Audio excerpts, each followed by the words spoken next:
Waalaikumsalam warahmatullahi wabarakatuh. Bagaimana kabarnya? Alhamdulillah sehat. Begini, kebetulan saya ada tugas untuk wawancara dengan kepala sekolah terkait dengan praktik pengambilan keputusan.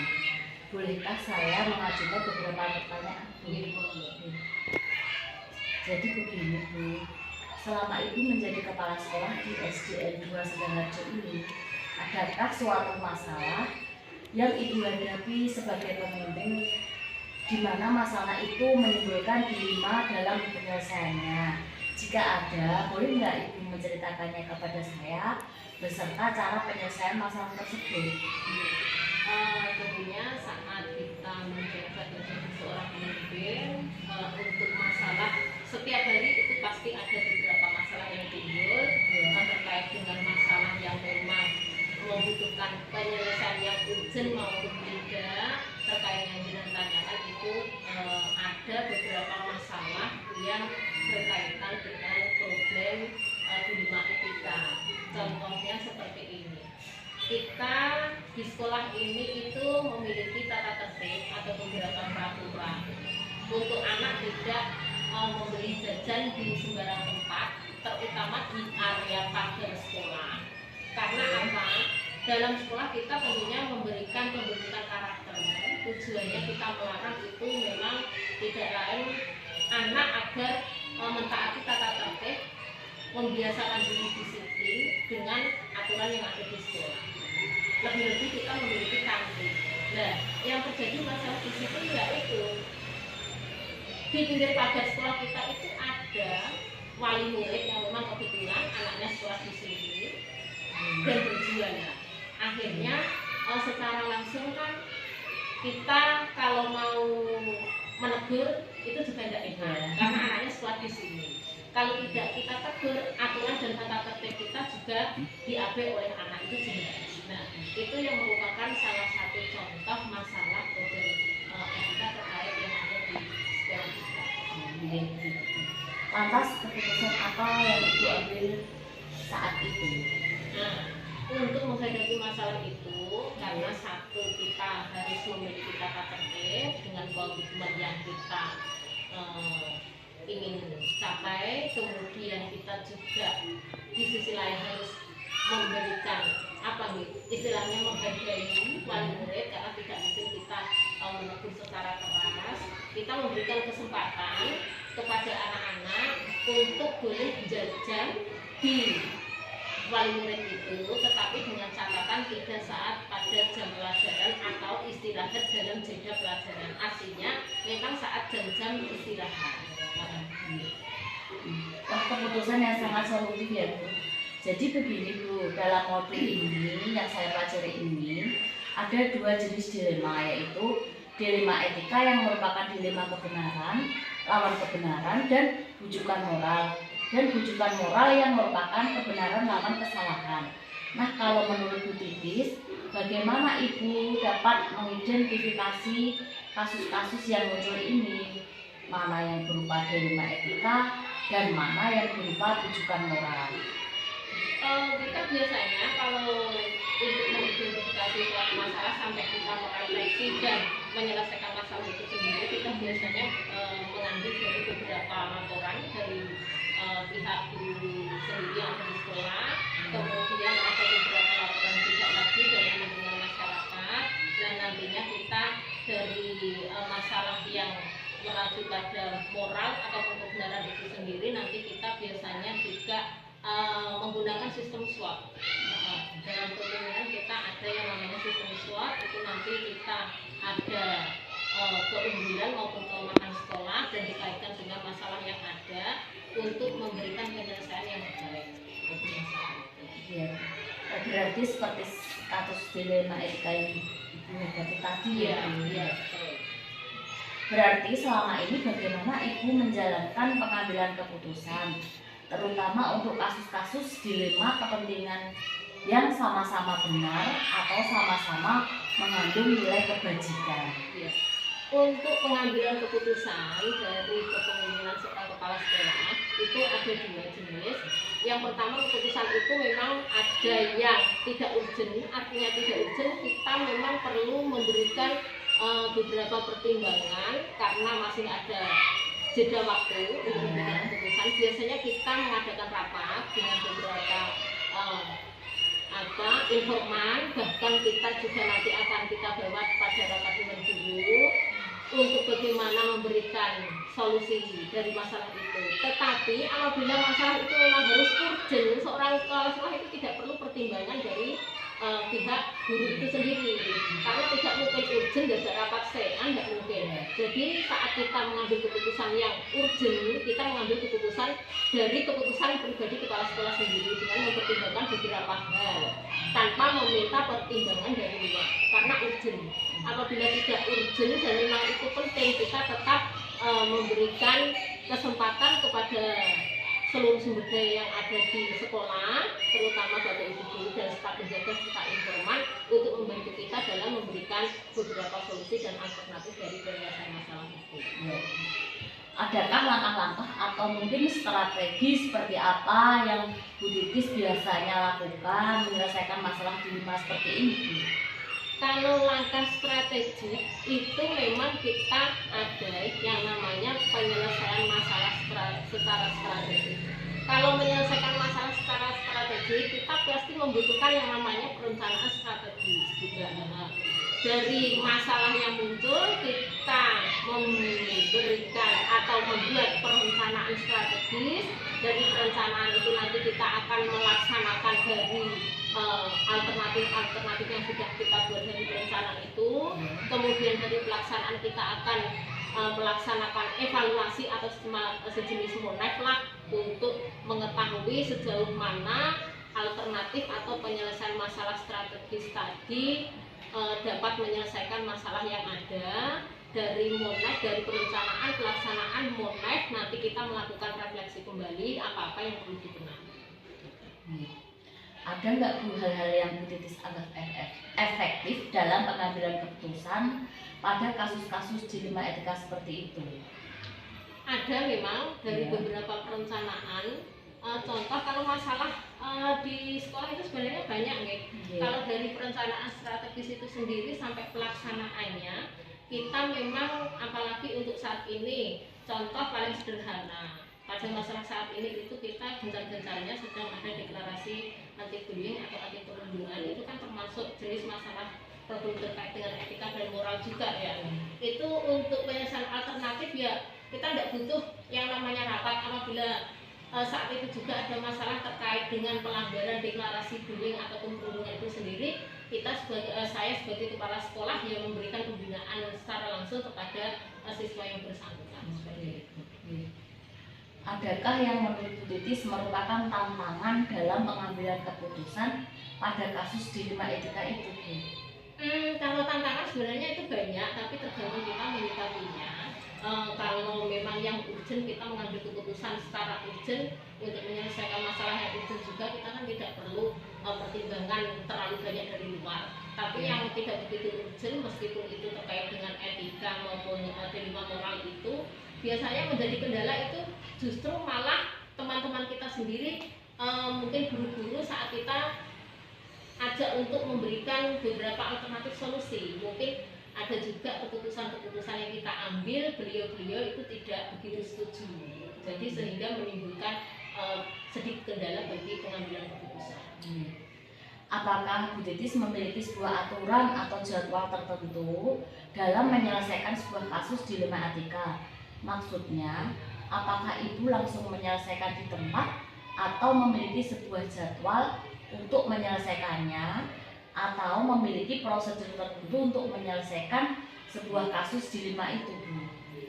Itu tergantung dari memang sudah saya sampaikan dari awal, masalah di sekolah terkait dilema etika orang ataupun masalah yang lain itu sebenarnya sejak awal tahun ajaran kita kepala sekolah itu biasanya punya yang namanya beberapa administrasi SOP lah, semacam SOP itu untuk menyelesaikan beberapa masalah tapi juga tadi seperti yang saya sampaikan, pembinaan atau penyelesaian masalah itu tergantung dari masalah yang kita hadapi. Adapun masalah yang sebelum itu terjadi, masalah itu sudah kita prediksi, itu ada. Nah, itu yang membutuhkan perencanaan atau prosedur. Ada juga masalah yang tidak kita prediksi tapi sewaktu-waktu muncul. Nah, itu saatnya kita akan memberikan penyelesaian secara urgen juga, secara mendadak, dan saat itu juga tidak perlu SOP seperti itu.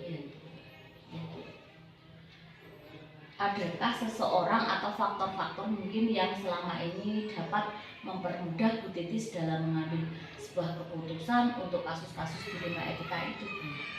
Tentunya saat kita mengambil pengambilan keputusan dalam penyelesaian suatu masalah yang ada di sekolah, yang mempengaruhi paling besar itu memang teman-teman guru kita itu sendiri. Saat kita memberikan keputusan ataupun memberikan suatu aturan atau alternatif, apabila teman-teman setuju, ya pelaksana itu akan berjalan dengan lancar. Apabila ada yang kurang setuju, itu pun menjadi sedikit kendala bagi kami dalam pengambilan keputusan. Pertanyaan terakhir nih Bu, ini dari semua hal yang telah Ibu sampaikan tadi, pembelajaran apa yang dapat Ibu petik dari pengalaman Ibu dalam mengambil sebuah masalah yang menimbulkan dilema etika ini? Pengalaman dari beberapa pengalaman terakhir ini yang bisa kita ambil yaitu informan itu sangat penting sekali, tidak hanya dari lingkup internal sekolah saja, terutama lingkungan masyarakat yang merupakan customer atau pelanggan dari pelayanan pendidikan kita di sekolah, itu yang sangat penting. Kemudian saat kita memberikan alternatif pengambilan keputusan, memang hendaknya itu sesuai dengan prosedur, tetapi kecuali untuk masalah-masalah yang memang tidak kita prediksi dan sewaktu-waktu muncul, itu yang memang harus kita siapkan. Jadi intinya seorang pemimpin kepala sekolah itu sewaktu-waktu setiap saat itu harus mampu memberikan pengambilan keputusan atau alternatif dalam menyelesaikan suatu masalah tanpa harus meminta bantuan dari orang lain. Baiklah Bu Titis, terima kasih banyak atas waktunya dan kesediaannya dalam menjadi narasumber wawancara saya hari ini. Terima kasih. Semoga diberikan kemudahan pelajaran, sukses. Kalau begitu, saya mohon pamit Ibu. Wassalamualaikum warahmatullahi wabarakatuh. Terima kasih. Warahmatullahi wabarakatuh.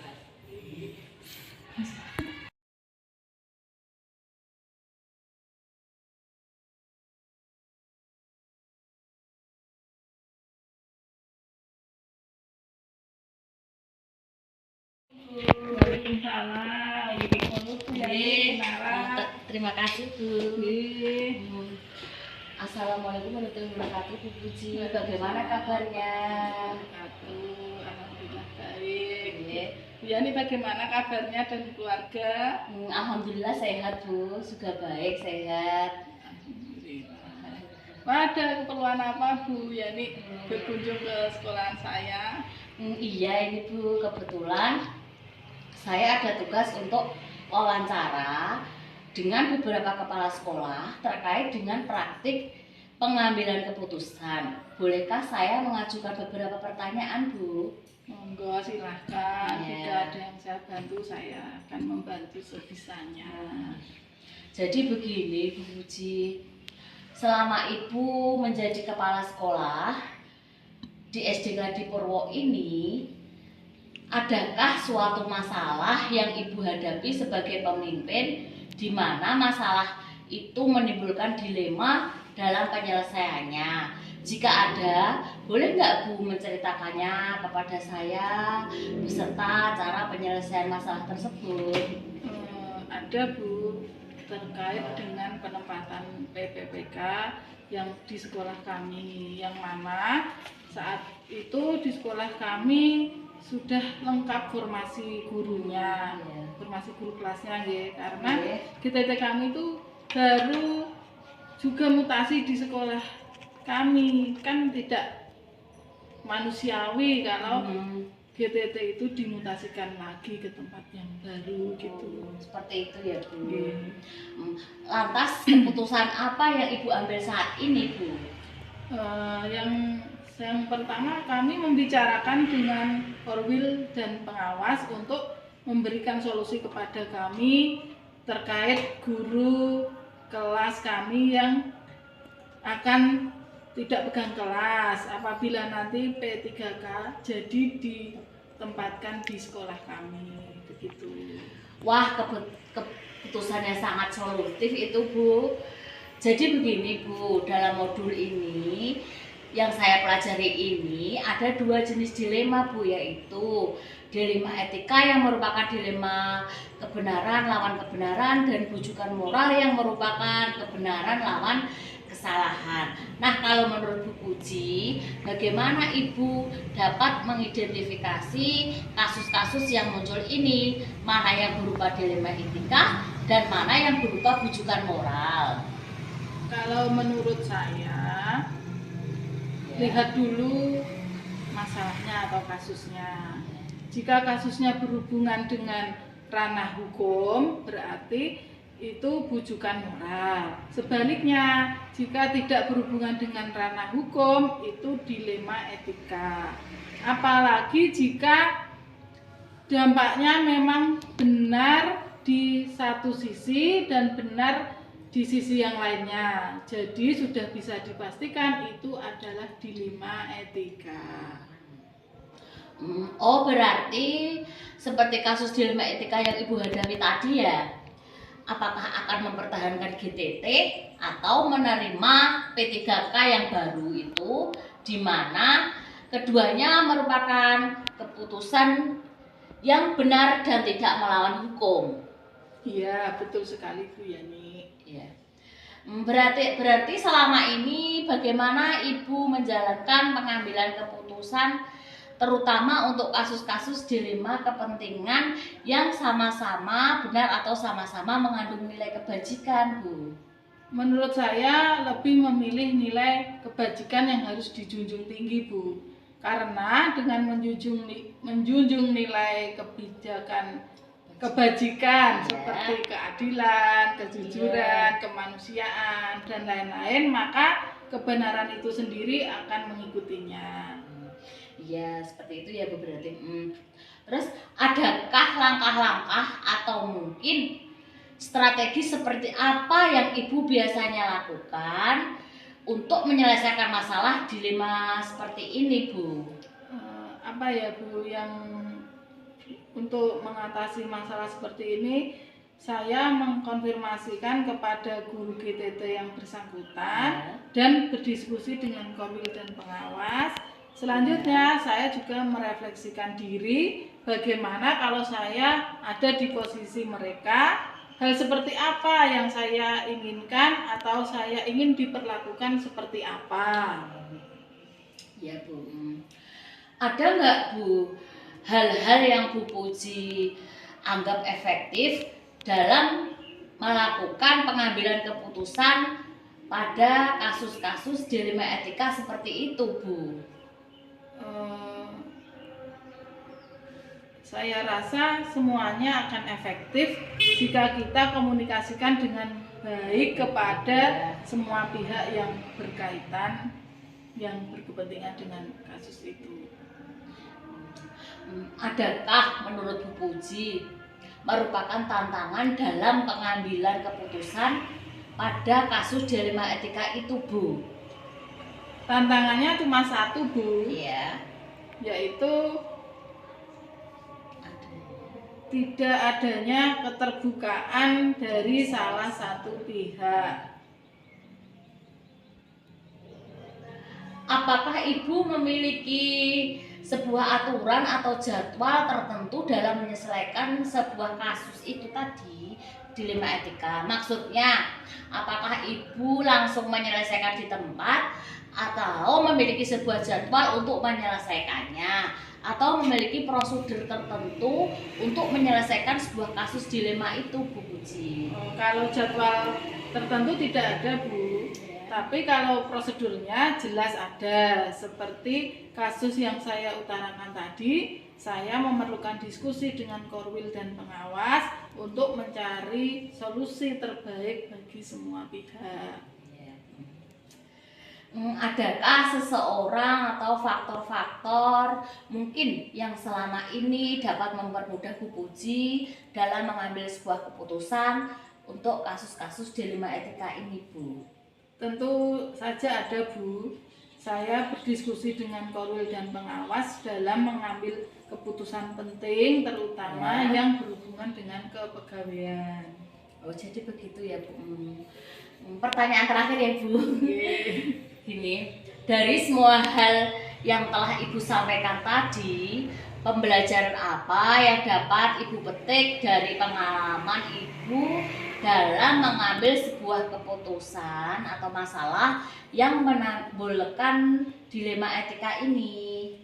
Intinya kita harus membangun jaringan komunikasi yang baik dengan banyak pihak. Kita juga harus membangun empati kepada orang yang bekerja sama dengan kita.